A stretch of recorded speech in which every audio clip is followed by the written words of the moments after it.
What's up, people? It's your boy Leaf, and today I am going to be giving you guys some tips to have a higher chance of winning your gulags. I don't know about you guys, but I'm always in the freaking gulag, so hopefully these tips help you guys. So if you guys like this video, go ahead and smash that like button, comment down below if it helped you, and subscribe if you want to see more Warzone content. Let's go ahead and start the video, guys. All right, so I want to start out with saying that what I think is the strongest side in this new gulag is for sure this side. The reason why is because you have cover. This billboard here, if you see my cursor, this car and the boxes. I'm going to go over some scenarios of how I handle this side. And I'm also going to talk about the weaker side. But for now, we're going to be talking about this power side or strong side, whatever you want to call it. And then 3 important things to remember in the gulag is power position over your enemies, information of where your enemy's position is, and thirdly, your lethals and your tacticals. So my route for the stronger side of the gulag is to always run behind this car right here, because you have 5 seconds before you can use your lethals and tacticals. That gives you 5 seconds to realize where the enemy's going to be. So I know I have a Semtex and a snap grenade, and so does he. And then my power position is behind this car for this side. So I'm going to rush forward, get to my power position as soon as possible, and also look to see if in case he runs right. Because if he does not run across the middle alleyway, that's how I know he's gonna peek on my left. All right, so let's play it out, and I kind of talk my way through it. So here I'm rushing forward. I see him peek there. I know I'm safe behind the car. When I was behind this cover, I was spamming my lethals or tacticals because I want to throw a snap grenade to see where he's going to rotate next, to see if he's going to push forward towards me on this right hand side or if he's going to stay in that back corner. Because right now I have the most cover over him because he has to run all the way through here. Then he has to do a weird peek on this right hand side of the billboard, or he's stuck doing this weird peek behind that cardboard or plywood, and that doesn't give you much cover either. So I believe here he's going to throw a Semtex at me. And when you're in this power position, the most important thing is to always watch out for either their tacticals or their Semtex. Because I know he has a snapshot, I'm not so worried about stuns. But if you get stunned in this position, you're kind of screwed. But you'll see what I do for when he throws his Semtex at me. I don't think it's ready. Okay, so I throw my snapshot, and here he goes, throws the Semtex. Those boxes right here is exactly why this side is so strong. Not only do you have the car to hide behind, but also you could always dodge to the left or dodge to the right behind these boxes. If you want to be really risky, dodge to the right and you'll like have to push forward in the middle lane, which is why I always recommend trying to go to your left, because at least if you go to your left, you have these boxes and you know you're safe. Dude, this shit broken or what? And then I peek back over here because this is the power position. I see him on that side. And then here, it's what's really important is that now he has no way of contesting me. Okay, he has no cover on this side. He has this weak plywood cover on this middle aisle. And then if he rushes this side, he has to use peeker's advantage by sprinting and jumping over into an area with no cover. So here, I'm just going to end up killing him, and we're going to win this round. Yeah, but I'm gonna buy 1 cent of plates today. Perfect. Yeah. So that was what I think is the best way to play this power side. Let me go ahead and show you guys some more rounds on this side. Okay, so for this match right here, what I decided to do instead of running behind this power position is I end up trying to hide behind this billboard. So I definitely recommend you not to hide behind this weird billboard because you just leave yourself too exposed to the enemy. So let's play it out, and I'll show you guys what I mean. So I pushed forward right here, and I peeked. You notice how I peeked very quick to see if he's crossing across that middle alleyway for more information. And then since I didn't see him run across, that's how I know he's going to be on this side. So I'm going to play it again. And then I saw him run through the small window here, so I could jump and try to pre-fire him before he does. And then I win the match. So what's really dangerous about pushing this billboard and then trying to contest here is you have no cover. Not only can you see them run through that little crack or the other window behind that trailer, but they can also see you. So what they can end up doing is actually stop sprinting and wait for you to challenge that side. Then you're going to be kind of fucked. Your sprint to fire speed is going to affect you getting the first shot off. You can always like jump and B hop, which is really nice. But that's a little more difficult to do, but it's really risky to play it that way. That's why I always recommend going behind this car right here and then playing behind the boxes and like seeing how everything's going to happen. All right. And then in this Gulag match right here, the enemy actually did something sort of right, but luckily we were able to outplay them. So let's see. We end up pushing forward and seeing him there. He pushes back onto this side. And for sure, this side right here is the power position for the weak side. We'll go right over it after this match. But then I think he ends up trying to stun me here. Yeah, bam. He tries to stun, but I have the boxes. So he screwed up. He wasted his tactical already. He only has one of those, right? But then here, because he wastes his tactical, I know I have the advantage because all there is left is a knife and his pistol. Unless he has godly aim, he's not going to beat me in this case. So I throw my stun because I know he's stuck right here. So if I throw my stun right where he spawns, no matter what, he's going to get hit. I get to peek this side and challenge him, or I get to push all the way through here if I know he's like right behind this area. But he was smart enough to push forward to try to engage me in case I decide to push this left-hand side. If you can see my cursor. But I outplayed him by going into the trailer here.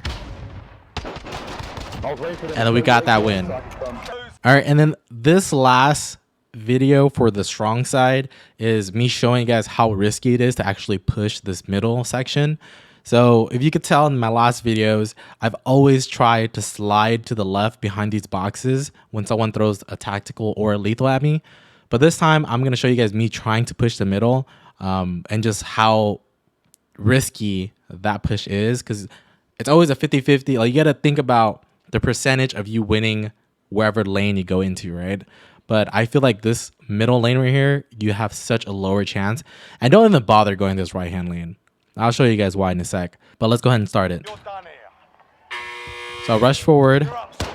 I see him there. I try to rush forward. Well, actually, I fight him a little longer. I rush forward here. He nades me. And then I almost lost that gunfight right there. So if he pushed forward, let's go back a little bit. So right when he threw that nade, right, I knew he wasn't going to push this side. But let's just say, hypothetically speaking, if he actually threw the nade from here and I was rushing this way to take cover, he's going to beat me to this cover first. And he's going to have open shots to my freaking face and chest. You know what I'm saying? But yeah, I would definitely lose that fight right here. But luckily I beat him to it, and somehow he melees me still. I don't fucking get it. But yeah, you see just how risky that play is, which is why I definitely recommend you not to run down that middle aisle, just to like always peek this left hand side. And then so always hide behind this car and then slide to the left and hide behind the cardboard boxes if someone throws any tacticals or lethals at you. Okay, and let's go ahead and start on the weaker side of the Gulag. So this side is for sure a lot more difficult to win, in my personal opinion, because you don't have much cover on this side, right? You're like really exposed. So what I always like to assume is that they're always going to run to this position right here. And also, more importantly, before the match even starts, you got to look at your lethals and tacticals, because you got to know what you have to get this person out of that power position. So the power position for this weaker side is actually right here. So right in between the opening and not exposing yourself too far out to this car right here. So I'll show you guys why. So I rush forward, right? I rush forward and I peek here to make sure that I don't see him running across to the car, that power position. Because I saw that he didn't do that, I know that if he goes in the middle lane, because we talked about this earlier already, going the middle lane is super risky. And then I'll show you guys later why going down the bus side is a horrible idea. So check, he's not going to cross there. Boom. I knew he was going to be on my left-hand side. If he's not going to be on the left-hand side, you just got to listen to see if he's running. If he's not running, then you know he's behind the billboard. So I caught him out of position there, and that's how I won that side. So that right there is a perfect example of the power position on this weaker side. All right, and this clipper here is an example of what you can do too, if you don't want to try to take this power position right here. The only issue with doing this move, what I'm gonna do is I'm gonna run to the left and then try to see which way he's gonna rotate, if he's gonna go behind this power position or not. The issue with this is if they take that power position, I'm gonna be screwed, because if you look at my lethals and my tacticals, I have a claymore and a smoke grenade. There's no way I'm gonna get that guy out of that power position besides throwing a smoke grenade and hope for the best. In this situation, luckily the guy ended up not going in the power position, and he decided to rotate towards behind the back of the bus. So I'm gonna show you guys why this is not the best idea. And luckily too, I had a teammate in the Gulag, so he gave me some call outs, but for majority of it, I was actually able to see where the opponent was moving to. So I'm gonna move over, check my middle, right? He's gonna peek right there. So if he was smart, he should have peeked and then moved to the power position, because there's no way I could challenge him on this side of the map when he's in that power position. Middle. By spray with the shotguns, if you're standing here, like at the ends of both trailers, you're able to hit the guy from across. And then it's hard to tell, but I saw him jump, his little red body jump right here, and I pushed forward, get one shot, and he's dead. So that guy wasn't really there. I mean, he didn't even realize I was pushing up on him. But that's one way you can handle this other side if you don't want to hold that power position next to that trailer with the openings. That guy was clueless. Yeah, it was clueless. All right, so this is me back on the strong side. The reason why I'm showing you guys this match right here is because I want to show you why you shouldn't push if you're on the weak side behind the bus. All right. So here I know I have a stun and I have a throwing knife. So what I'm going to do is I'm going to push forward, peek to make sure that he crosses over to the weak side, and then I throw my stun, because he has no cover on that side. So here we start. I see him, I peek, I see him crossing over. I wait for my stuns. Boom, right there, right? Stun immediately. He gets stunned. He has no cover. I win that fight. See that right there? So that's why if you're on this side, you try your best. At least for me personally, it's up to you guys if you guys like doing that. But I try my best not to peek this angle because I have no cover besides this flimsy freaking cardboard plywood thing. So let's go ahead and see what I have for this match right here. All right, so for this match right here, what I decided to do was push forward into the power position, but he did not go to the strong side to power position. What he decides to do was wrap all the way through to this side. So this is another clear example of why you shouldn't do it. The only issue with this, it's for the weak person. So I'm on the weak side. It's a 50-50 chance of winning. He's going to push all the way through here. He's going to have position here while you're crossing over to like peek this corner. So he has speaker's advantage. So luckily for us in this match right here, I actually win. So I come here, I'm peeking, I don't see him, but I see him there. So he's gonna run across, and I hear him walking, and we're rushing. Yeah, and we're not rushing. He's rushing, but we beat the challenge, right? Because he decides to do like a weird wide turn here. That's why you always, if you're making those, if he's gonna commit to that turn, always B-hop, always hop through, because you get peeker's advantage by hopping through instead of just running around. And I think in this one here, I show you guys how I actually lose the match, the 50-50. Let's see. So I push through. Yeah, so I push through and I hear his footsteps, right? So the other match, you saw him like peek on this right hand side first, if you can see my cursor, and then he like runs. I see him run across, but this time the guy is ahead of me. So he's actually like right here somewhere. If you listen to the audio, you can hear his footsteps. But this is why this is a 50-50 push, because he ends up beating me right here. See? B-hops, right? Maybe he didn't even B-hop, but he hopped that corner there. So I had no chance of actually even like hearing his footsteps for that split second. So I didn't know he was going to challenge that hard.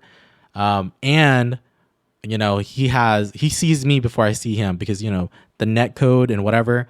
So that's the reason why pushing that middle section here was actually super risky for me to do. What I could have done was, since I know he was on the other side of the bus, I could have went back to my spawn and then held this corner here. Or I could wrap all the way around because he didn't hide behind the car, and then I could use that car as a power position now. What? Let's go ahead and see his point of view. See, so he ran straight forward. He heard my footstep because I hesitated. I checked to make sure that he wasn't on the right hand side. But since I heard him, I ran late, but he was already here. And then he hops and he got the win. So I hope this video actually helped you guys improve in your Gulag matches. This new Gulag was definitely a lot more complicated than the previous one. The previous one was just symmetrical, so you just had to hold angles. But for this one, for sure, you got to know your power position, information of your enemy, and your tacticals, and use your tacticals wisely. And as you can tell, I showed you guys some power positions that I found playing in the Gulag, because I'm always in the goddamn Gulag. But if you guys like the video, smash that like button. Comment down below if you guys actually learned something from this video. And then if you guys want to see more of my content, I make Warzone loadouts. I'm going to be making a Peloton loadout soon, and I'm going to try the 50 cal from Cold War. I don't know. We'll see how great that thing is. And then I'm going to try to make some more loadouts with the Cold War guns. I hope you guys like it. Smash that subscribe button. Comment down below. I'll see you guys later. A peace.